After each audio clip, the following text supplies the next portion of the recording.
All right. Well, hello, everyone, and welcome to the program. If you're new here at the podcast, we primarily do interviews and commentary. Today, we have an interview, and it's from a commentator, so it's a little bit of both. Anna Matson is with us today. Anna, welcome. So glad that you are here. Thank you for having me. There's a lot to get to today. I'm so excited to talk to you. Awesome. Anna is a professional marketing specialist. She's one of those people that at the end of her name, she's got a bunch of alphabet soup with all her degrees. I don't even know what all they are, but she's pretty smart. She's got a lot to say. Very much an RFKjr supporter. Mm-hmm. And if you're an RFKjr supporter, obviously you're going to like the podcast. But even if you're not, we're going to talk about some things that encompass the whole thing that's going on around the election. And I got to say, as someone who is of a certain age, this is a really bizarre election cycle. It was bizarre in 2020. It was bizarre in 2016, and they just keep getting worse.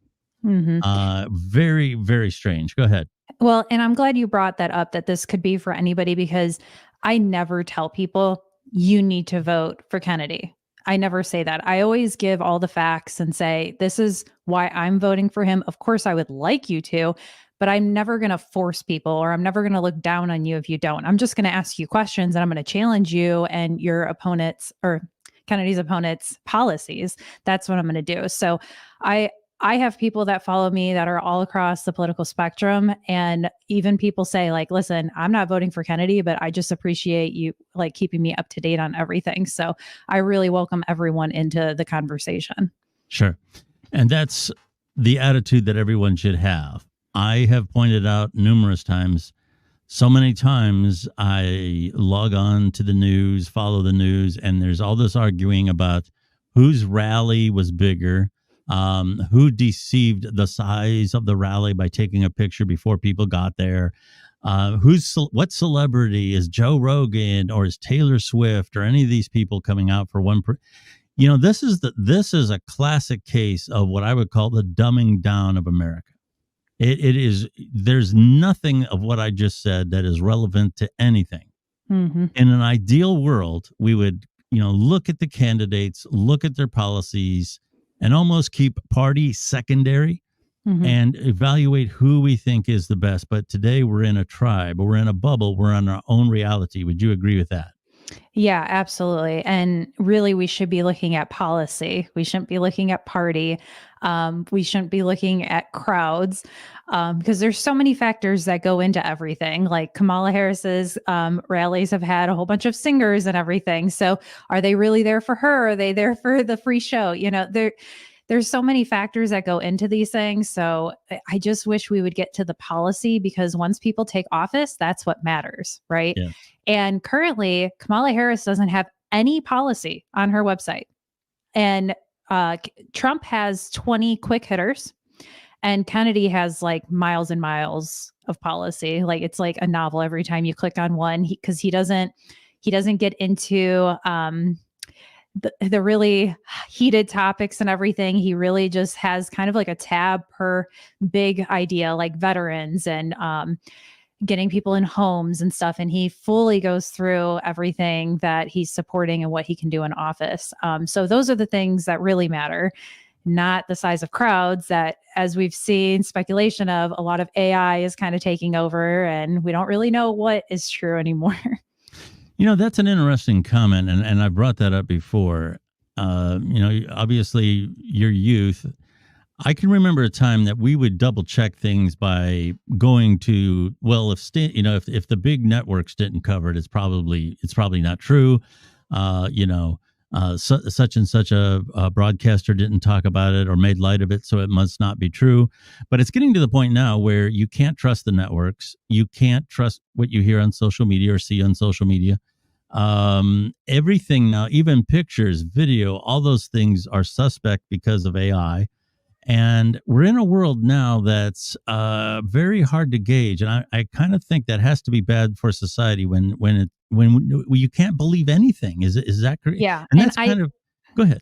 I think a lot of people are leaving the democratic process because of that. Exactly that. I have people all the time saying, okay, well, who do I listen to? Like, where do I go for information? Because I literally can't trust anything.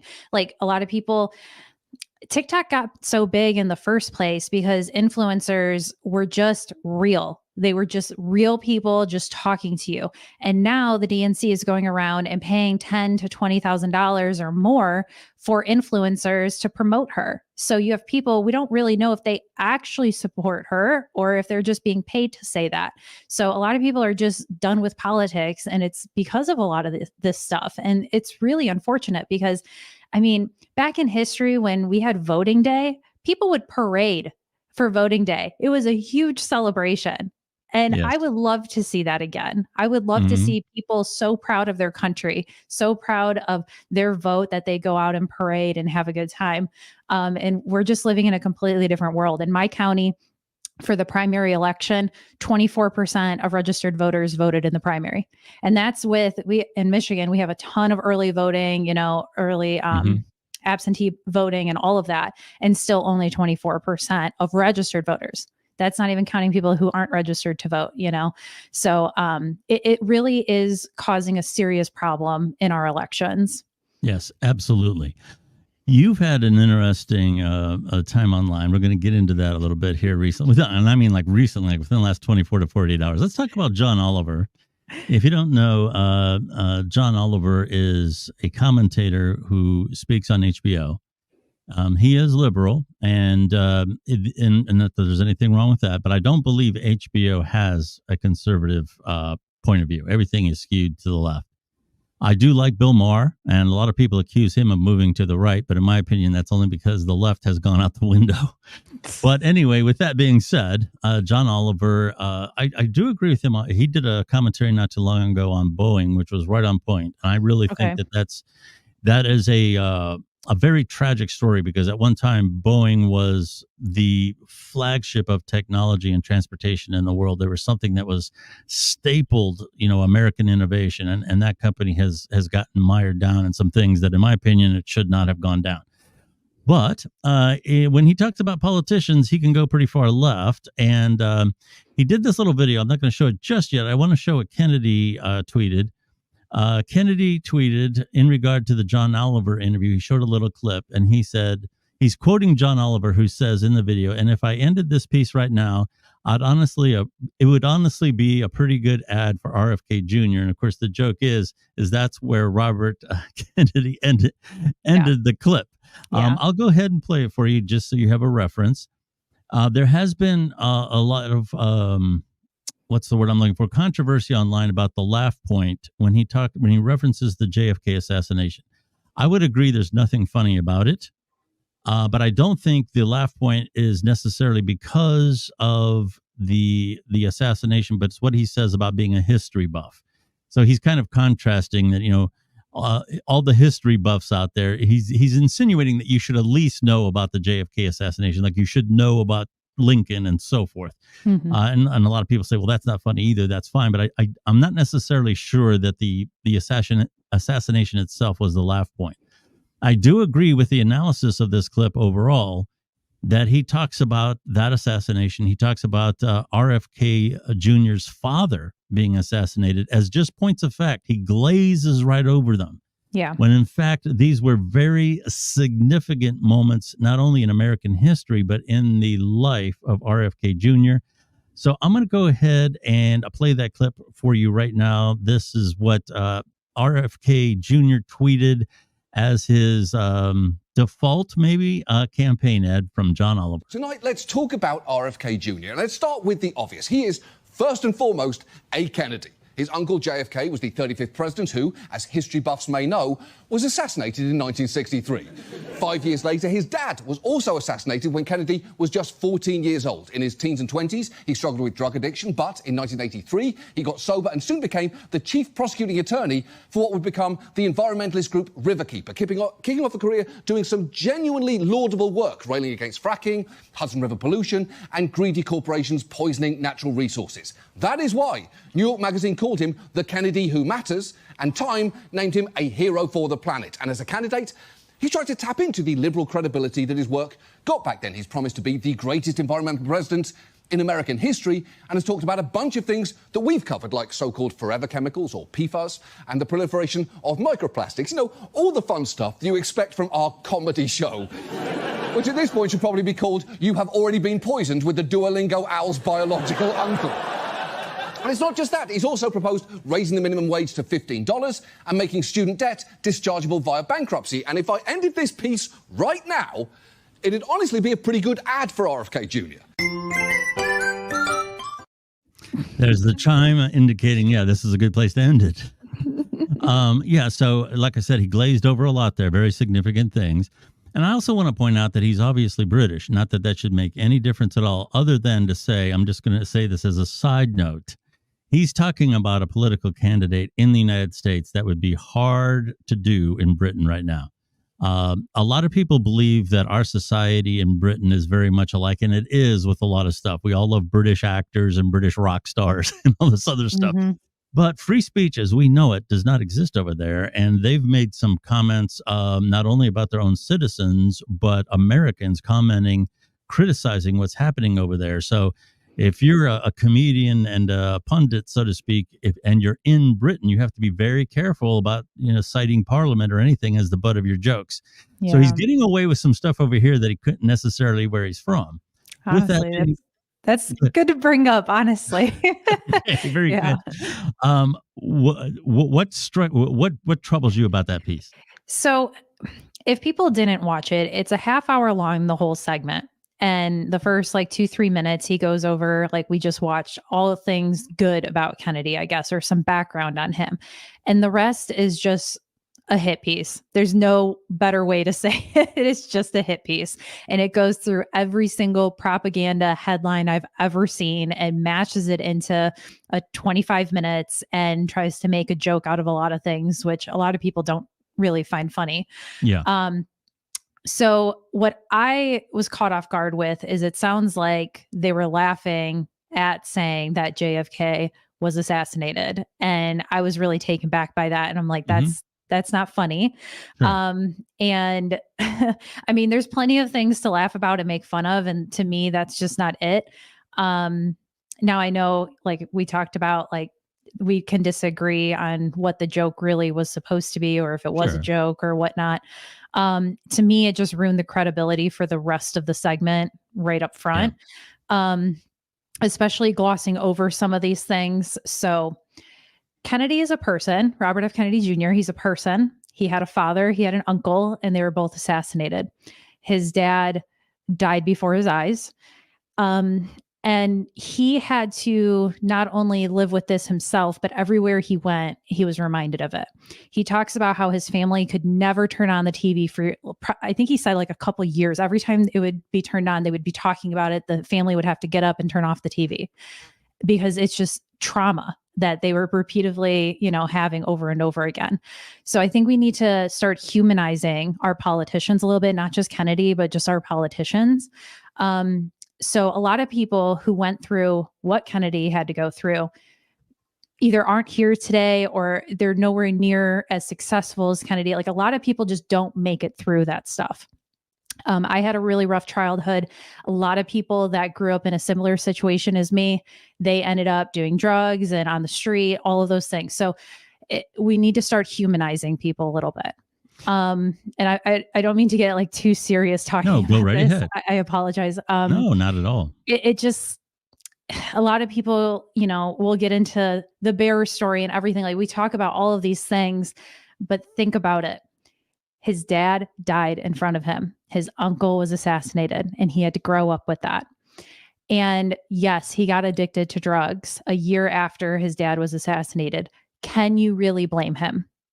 I'm sure anyone would have tried to find something to calm the pain, So what people don't talk about enough is that he's 40 years sober. He goes to an AA meeting every single day. He works out every single day. And what does he do? He gets up and he works for the American people. He's not out here all day and night talking to his corporate donors because he doesn't have any. That's what other politicians do. Kennedy is talking to people like me and you. And he did talk to me today. Well, he tweeted Yes, he today. So that's what he's doing. So, and we have an addiction problem in this country. Yes. And the other candidates have not talked about it. They have no idea how to solve it. They don't know anything. They just think it's as simple as closing the border. But even if you close the border, people are still going to be addicted to things. So it's a crisis, fentanyl crisis. I mean, alcoholism, everything. It's a crisis right now. And who is better equipped to get us through that as a country than someone who has gotten through it himself? So I just wish people would take a second and really think about everything he had to go through, and just for a second say, you know what, he is a very strong person for getting through that, because a lot of people wouldn't have gotten through that. Yes. Those are all excellent points. I would agree that, glazing over the assassinations of the uncle and the father was inappropriate. I don't think a laugh point should have been inserted in there at all. So I'm totally on point with you of the feeling that clip provides, ensues. In regard to mental health, addiction, and so on, trauma is absolutely 100% a trigger point for addiction. I happen to be from Ohio. If you go online, you can find some really good documentaries as to why the addiction problem has become so acute in Ohio. Ohio is a very active place. A lot of people kind of take it for granted. It's about the 7th largest economy in the United States, behind California, Texas, Florida, and a few others. Very active economy here. We have energy here. We have technology here. We have medicine here, Cleveland Clinic, all those places. Yeah. And of course we have agriculture. Everybody knows about the corn. So we have a very active economy here, and a very diversified population. And a lot of things, if you look at the history of Ohio over the last 25 years, how the rules changed about how certain prescriptions could be marketed, and a lot of other things. Ohio became one of the original pill mills. And I know that there is a stigma with addiction. A lot of times when people hear the word addict, which is a pejorative, we try not to use it, but it's the word I'm trying to get across. Some maniac with long hair driving down the road 100 miles an hour, shooting at police. That isn't what an addict looks like. Mm-hmm. Go outside, check out the guy mowing the lawn. You go to the store, you go to the dentist, the dental assistant. All these people, statistically in Ohio, if you meet enough people throughout the course of the day, you've met somebody who has some sort of an addiction problem. Mm-hmm. And the trauma, I worked with a very good judge here in Ohio, who was one of the first to recognize that somebody comes before him with a certain history, not somebody who's hurt somebody else, not somebody who's trafficked. They've only hurt themselves. Heroin in particular, he has championed the fight against heroin. His research shows that up to 80% of the heroin addicts in Ohio have had some kind of child abuse, and a lot of that is sexual abuse. Yeah. So, and here again, I know that the temptation is, I don't want to speak too long ago about this, but the stigma of addiction is something I really want to address. It's so easy to say, well, those people made a choice. They partied themselves into addiction. Look, in a country of 300 million some odd people, I'm sure there's people out there who tried to be a rock star and partied themselves into addiction, but that's not the path to addiction here in Ohio. No. It can start very innocently. We all have come home from a bad day at work or whatever and said, man, I need a beer. Mm-hmm. We have all at one time or another had a really bad headache and say, you know what? I got that tooth pulled 6 months ago. I think I still got a few pills left. Those little incidents seem insignificant, and you might get away with that once. But for a lot of people, the next step has to be taken, and then the step after that. I interviewed somebody not too long ago who had pain meds for kidney stones, and I've had kidney stones, and boy, let me tell you, you need pain meds for that. In 2 years, she was homeless. That's how those pills got a lock on her. You wanted to say something. Go right ahead. Well, I don't want to dish out my husband's business too much, but it was a really big learning curve for me. Well, like I said, first, I had a rough childhood. A lot of people around me, they ended up not being in life where I am. They got into addiction and on the street, kids, teen pregnancy, all those types of things. While my family wasn't religious, I had a church that came through. I grew up in a trailer park, and they came through on a bus, and we all went to church. So some of my friends I was hanging out with, they were like, let's go get free pizza at church. So at 10 years old, I started going to church. My family didn't. And so I had a support system somewhere. And I am so blessed beyond belief that I had that, because a lot of people don't. So that's why a lot of people turn to other things, whether it's drugs or whatever, bad relationships. That's a big one too, So thank God, literally, that I didn't get into those things. Yes. Now, my husband, when I met him, it was really night and day for me learning about alcoholism. Now, he never knew his dad, and he would drink. And I would always say the first drink he could think about, like, yes or no, do I want it? The second one, he can reasonably think about, I'll probably take it. And he usually took the second drink. After that, there was no choice. He would just keep drinking and drinking and drinking. And it was just so odd for me to see that, because I can take it or leave it. I don't need to drink. Right. I don't need to do anything. So like I said, he never knew his dad. And turns out his dad is an alcoholic. And we didn't find that out way later. And I think it's been like 3 years now. One day we had a bad night. He said something to me, and I'm like, this isn't you. And he woke up the next day, because I said, let's go to bed. This isn't you. And we woke up the next day, and he's like, I'm done. I'm not going to do it again. And ever since then, he's 3 years sober now. And finding that his dad had alcoholism, or was an alcoholic, I'm just like, wow, like some of this stuff really is genetic. And you don't think about that at all. I never thought about that until I met my husband. So sometimes it really is things out of our control. Thankfully, my husband took his life in his own hands. I mean, he was never bad. Like, it wasn't like he was drinking every night, but it just was that thing where if he did drink, he couldn't stop after a point. So it's just all things that people need to take a second and consider. And again, getting back to the moral of the story, like we need to start humanizing our politicians a little bit, because they have struggles too. Yes. And hopefully this isn't too much of a squirrel thought, but as we get older, as technology ages with us, all of our lives are on social media. Yes. I had a Facebook at 10 years old. So when we start digging into people's past, back in the day, it wasn't like you knew everything about them. Not everything was out on the internet. Right. And now everything people do is on the internet. So at some point, we're going to have to start getting over that people may have said a tweet or whatever, or typed something out wrong that may, years later is taken the wrong way. So yeah, like I said, we just need to humanize. We all make mistakes, and I'm very glad that your husband, was able to get that under control. I would say this to the audience. I'm associated with 2 nonprofits in Ohio that deal with mental health and addiction recovery. As a matter of fact, I'm hosting a NAMI event at the Professional Football Hall of Fame in October called NAMI Walks. And then those events happen all around the country. And I would certainly encourage you to support NAMI, because it is a great organization. That's NIMI.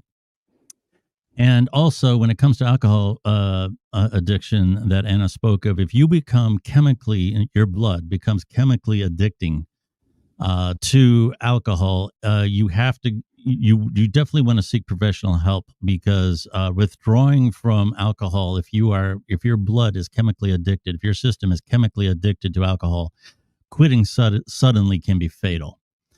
So you really want to make sure you seek help, and there's no better time to get help than right now. That's what we always say. So if that little birdie's in your ear, do something. Yeah. Getting back to the humanity of it, I am in total agreement with you. I am no fan of Kamala Harris, to say the least, but I am very offended by some of these depictions I run across online, depicting her in degrading sexual positions. I think that's disgusting. No, I didn't like when caricatures of such things were done with Obama. I didn't like it when it was done with Hillary Clinton. I don't like it. I just don't think that's the way we should be treating people. No. And there's plenty to criticize in terms of how they act. We don't have to sink to that level. Mm-hmm. And, Ted Cruz, Nancy Pelosi, all these people have been cornered at restaurants and things like that. I am totally against that. That's not how our system is supposed to work. We need to start treating, whether you like them or hate them, we have to start acting with a certain level of decorum and recognizing these are human beings with families. I think that was your point. Do you know the result of this, of people not humanizing our politicians? There are a lot of people who don't want to run now because they feel like if they run, then all of their laundry is going to be out on the internet. Everyone's going to come after them and everything. So it's like we have bad politicians because we're stuck with the people who are willing to put up with it because they want to make money. So if we just do better and just humanize people and everything, then maybe we can get some good politicians in office. Yes. I mean, we always talk about why don't we get our best and our brightest to run for office? Is this the best we got? If you're among the best and the brightest, you're questioning to yourself, who needs this shit? Exactly. I mean, that's the honest answer. Yep. And I'm running for local office. And when I went around collecting signatures, I got that from almost everyone. Are you sure you want to put up with this? Are you sure you want to put up with the drama and everything? And I'm like, no, I really don't want to put up with it, actually. But I just want to get like our town put together again, So, yeah. Well, let's talk about the bear story real quick while we're still on RFK Jr. For those who may not know, long and the short of it, he came across what's described as roadkill about 10 years ago. And apparently he was going to take the bear and use it for meat and its hide and so forth. But then he changed his mind. He had the bear in his vehicle and he decided that let's put this in a park with a bicycle to make it look like somebody hit the bear on the bike. Okay. This was 10 years ago. Even then he was older than I am now. So that would have put him at 60 years old. Yeah. He did say he was with drunk buddies, but well, I was going to say this sounds very much like a frat boy prank. This sounds like something that a 22-year-old would have done. Yeah. Not a 60, to be honest with you. I mean, I'm just being honest here. Yeah. But in the big scheme of things, is it the worst thing you could have ever done? Probably not. Do you want to comment on it? Yeah. I mean, I thought it was funny because it's like, who thinks of this? Like, first of all, who picks up roadkill? But I found out a lot of people do pick up roadkill. So some people cook it. Yeah, don't offend people because there's hunters and stuff that will pick up roadkill. It really is a bizarre story, but I hate the saying that boys will be boys. I hate it, but sometimes it's just like this prank stuff like this that it's kind of true. I'm just going to pick on my husband today. It's fine.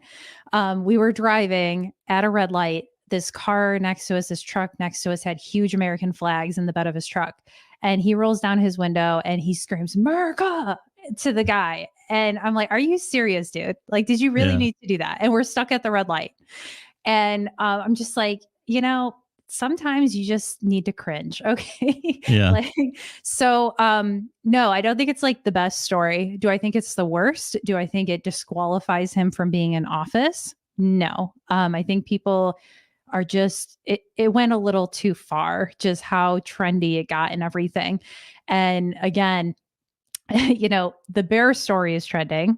Are any of his policies trending? Are any of Kamala's policies trending? What about Trump? Like the things that really matter. Exactly. I don't think when he gets in office, I hope he's not going to go around picking up roadkill and planting it and stuff like that. I highly doubt he's going to have time for that stuff. So don't worry, guys. I'm sure if you want, we can get a promise out of him that he won't do it again. Yeah. But in the grand scheme of things, does it really matter? Yes. That's the message in this clip. We have a RFK Jr. clip right here. Let's play this real quick. You took a bear and you brought it to Central Park. I still don't understand the thing. It's just to a lot of normal people, Robert, it strikes them as kind of weird. And I'm just wondering, how is that going to help you? Well, I don't think, do I think the bear story helps me? No, I don't think the bear story helps me. I think that's the kind of story that the media wants to focus on, the issues that have been helping me in this campaign. When the media covers some of the issues that I want to talk about is why our kids can't afford houses, why we have the worst inflation now that we've had during my lifetime, the addiction that we have to war, the fact that 60% of kids in this country have chronic diseases, and the polarization and division in this country that are tearing our country apart. And those are the issues that and this corrupt merger of state and corporate power that I've spent a lifetime fighting against. And those are the issues that I would prefer to talk about rather than, my colorful personal life. But of course, the media does not want to talk about those issues.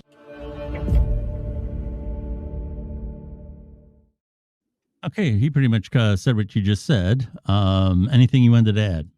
No, I mean, it's pretty much that. I mean, I even started working with a group of veterans recently, and they're telling me all the problems with the VA and everything, and all the frivolous wars. And it's like, those are the real problems, because our veterans are being shipped out in someone else's war, really.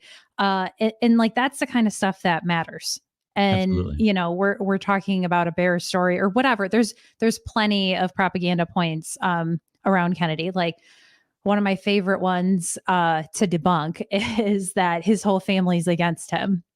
Well, he has 105 family members, close family members, and 6 of them endorse Joe Biden. How's that going for them? Yes. So, and they have not come out and endorsed Kamala. And I just feel like they ruined their reputation endorsing Joe Biden anyway. So, and, people say none of his family have endorsed him. Plenty of his family members are running his campaign, including his daughter-in-law is literally running the whole thing. She's a campaign manager. Yep. So, we can keep talking about all of that, or we can actually talk about the things that matter. Yes. You made a tweet, a post on X, formerly known as Twitter. Mm-hmm. And do you have the tweet, or can you I talk do. about, okay, your original tweet that was responded to? Let's start there. Okay, so I ramble a lot. I go on a lot of rants, and this is just one of them that I did yesterday. So this is all very new. It's a very trending topic for everybody listening in. And I had said, the only ones preventing Kennedy from winning are the ones who say he doesn't have a chance. You can keep listening to the propaganda you've been fed since you were a kid, or you can look at the facts. In a 3-way race, Kennedy only needs 34% of the vote in most states to win all electoral points if Kamala and Trump get 33. That means he can win if the people who support him but don't think he has a chance just vote for him anyway. So we can change our country with a simple change of mind, or you can be part of its destruction. You pick. And I'll admit, the last part was a little dramatic, but not really. Okay, so, but moral of the story, I hear it, everyone hears it all the time. They have no problem with Kennedy. They're like, I like the dude. I actually would prefer him to be president, but I don't think he has a chance. Right. And if everyone that said that just voted for him, he would win. And this was actually proven with Perot, because they did an exit poll that showed that, like, people leaving the voting booth, they said, I would have voted for Perot, but I just didn't think he had a shot. Yeah. And if you added those votes up together, he would have won the election. Yeah. So those are the facts that I want to talk about. And so I just made that post very quickly, just saying that because, again, I hear it all the time. I see it in comment sections. And go ahead and say what happened. Okay. I've had this experience. I've had, big time people come after me, or at least comment on stuff, not necessarily come after me, but come after me too. And in your case, Roger Stone. Hey, and Anna. I had just woken up too. I just woke up, just had my coffee. I had to click on his profile to make sure it wasn't a parody, because there's so many of those accounts, and it's actually Roger Stone. Yes. And he says, hey, Anna, how about a very, very large wager? I'm prepared to bet the RFK. He's got some typos in here. will not be president and will not carry a state. I think he means a state. Yes.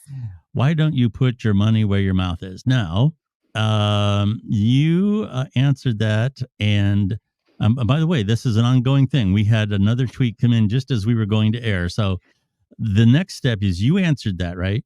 Yes. Okay. So bear with me. And I spent an hour working on this.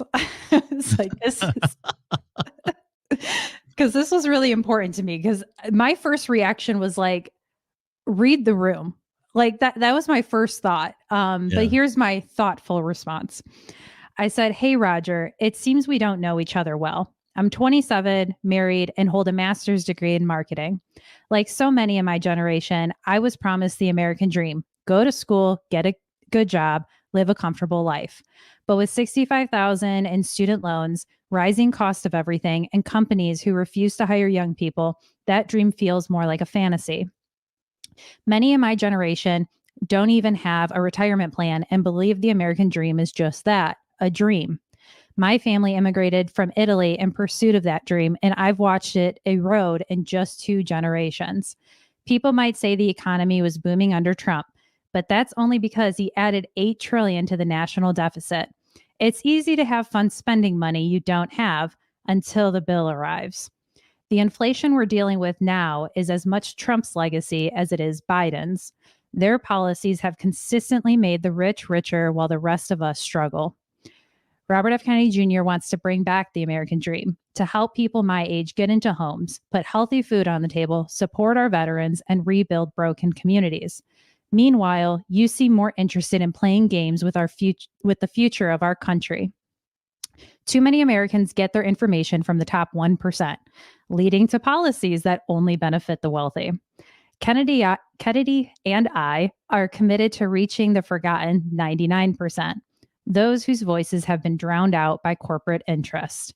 While I don't have money to throw around like you, I've spent the last year dedicating my time to Kennedy's campaign, working hard to ensure people can cast an informed vote, not a vote out of fear of the 2-party system that you are a beneficiary of. My time is very valuable. I wouldn't lend it to someone or a campaign unless I completely believed in it. So I am betting on Kennedy with my time. If you have money to wager on the election, I urge you to put it to better use. Perhaps donate to Mission 22, which works to prevent veteran suicide, or support a local food bank. That would be a far more meaningful use of your time and money instead of picking on a young average American." So that was my response. Wow. Okay. And she got a response from RFK Jr. and a follow-up from Roger Stone that just came in minutes ago. So let's start with what RFK said. So RFK Jr. said, "Anna, thanks for this post and your thoughtful replies to comments. Roger and I are part of the baby boom generation that ran up a $35 trillion debt and handed you the bill for our joyride. You are extraordinarily generous about this betrayal." Wow. Yeah. So the man himself entered the chat. And that's fantastic. I got to tell you, that response, I wouldn't, if you said that to me, I'd be like, okay, it's time to shut up now. I wouldn't say any more to you. But go ahead. You did get a response, a follow-up from Roger Stone. And I got to tell you, it's a good one. It's seriously, I'm not being cute here. Yeah. He followed up very nicely. Go ahead. Well, because I had made another post because it was hours and no one had heard from him. So I made another post just kind of haha. I said, "Has Roger Stone recovered from being leveled yet?" Because everyone on that post was like, "Dude, like, we don't have money like you. Like, who do you think we are? Like, we don't have money to bet on elections. Like, people can barely put food on the table. Like, what are you talking about?" Yeah. You know? So he responded to that and said, "Leveled ? Not quite. Actually, I have no interest in wagering with you. You have the right to support any candidate that you wish, and it's actually good that you're in the process. God bless you and good luck." So that was good. I got to tell you, here again, the humanity of the situation. Regardless of how you feel about Trump, or regardless of how you feel about Roger Stone, that's a human being there, and he handled it very well. yeah. And we would like to say to Roger Stone, if you are listening, you'd be more than welcome to come on this program. And since I'm I haven't committed yet in terms of where I'm going to vote. Mhm. So Anna would be happy to discuss policy with you in terms of RFK Jr. and Trump. I think it'd be a great conversation. I promise you will be treated with respect, as would Anna. Yes. And it would be a very interesting conversation, to say the least. You are welcome to reach out to us. Okay. Yep. Anna, boy, you brought up some great things. Great discussion as always. Where can people find you online? Well, I'm most active on X and TikTok. Anna R. Matson is my handle. Sometimes it's Anna Matson. I'm starting to throw some stuff on YouTube, and people are just subscribing, and I'm barely doing anything. So I'm going to try to take YouTube a little bit more serious. And if you are someone that is looking for credible information about Kennedy, because I know it's really hard to find credible information, I highly recommend you go to his campaign website, which is kennedy24.com. Or I've actually went through almost every single propaganda point about Kennedy in a website called Kennedy Debunked. And so I run that. I write all the articles, and I cite every source. I go through everything, and I just want to give people good information. So vote for whoever you want to vote for. Just please do it with good information. Yes. And you certainly walk the walk, in my opinion, because you really research your stuff.